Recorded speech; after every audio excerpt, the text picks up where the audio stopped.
What's up guys? It is about 10 p.m. here in the Solomon Islands and I am about to head to the airport right now to go to the least visited country in the world. It's Nauru time. They get roughly 200 visitors a year. It's gonna be a wild adventure ahead and I'm gonna tell you guys all about it. So let's go.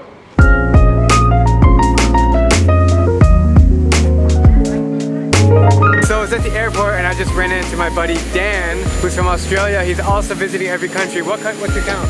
157. And I'm at 155. Alright guys, we have just touched down in Nauru. It's like 4 in the morning. Good night, y'all.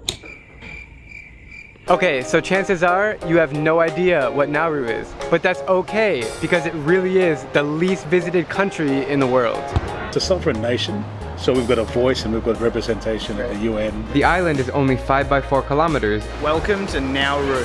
And it takes about 30 minutes to drive around the perimeter. It's shaped like a kidney bean, so width about 4 k's, length about 5 k's. So we are here walking to get across town in Nauru, and we're just happened to walk through the airport, and literally if we wanted to, we could walk on the runway right there. What do you guys think about it? Crazy stuff. So what exactly is there to do here? The short answer is not much. How are you? One hospital, there it is. There's a handful of restaurants, shops, ATMs, and supermarkets. That one's the primary school? The blue white one. There are 2 hotels, 1 bank, 1 fire station, 1 post office, and that's about it. Do you have movie theaters? No movie theaters. So a lot of people are on the internet to connect with the outside world. There's a strong movie culture, people got a lot of DVDs. There's a strong sort of still family connection in Nauru. So yes, a nice local life does exist in the form of 10,000 residents. They are very patriotic, they got flags and symbols of Nauru all over the country. And they speak Nauruan. And it's totally unique, or does it steal words from Fiji or just like totally? It's totally unique. It sounds something like this. Kawauramo. Kawauramo. Yes. And that just means hello? Yep. And what about like thank you or something? Thank you, you say Dubakar. So I want to say like my name is Drew. How do I say that? Ego. Ego? Drew. Oh, it's easy. Ego Drew. But a lack of activities on the island and a passion for eating unhealthy food has led the people here to be quite lazy. Food draws family together. The fish, rice nowadays, and then we've got all the great imported meats like rump steak and all that, chicken. Nauru holds the crown for being the most obese country per capita at 71%, and it certainly shows. What else is happening in Nauru? The nature is incredible. There's a wonderful lagoon. There are beautiful beaches and lots of greenery. We are here on the beach, and as you might expect, it is amazing. Look at this nature of these rocks coming out of the sand. Water is super blue and crystal clear. This is the Pacific Islands, my friends.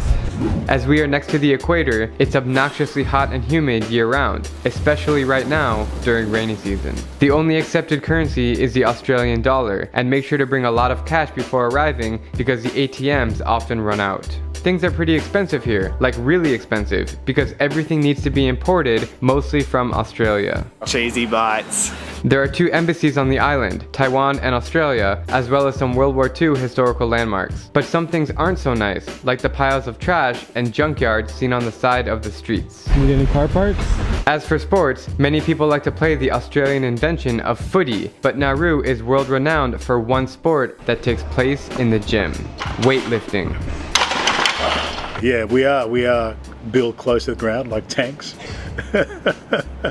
But the international powerlifting events, we have world record holders. That's incredible. Here in Nauru. For the size of Nauru, it's incredible.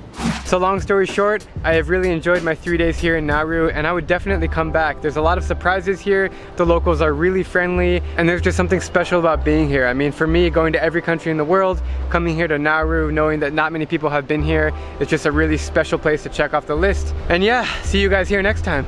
Last question, are you proud to be Nauruan? Very proud to be Nauruan. Awesome. I'm always proud to be Nauruan. I mean, I was educated myself in Australia for 10 years, but there's never been an inkling of wanting to migrate out of Nauru. I come back to Nauru, and most Nauruans have that attitude. We are like homing pigeons. We go out, we get educated, whatever, but we come back home because this is where our heart is. That was the best line you delivered in the whole thing. I'm Drew Binsky, and if you like my travel videos, please click subscribe and join me as I plan to visit every country in the world. It's electric, it's sexy, it's tasty, it's confusing, but above all, it's futuristic. The Japanese are innovators. They somehow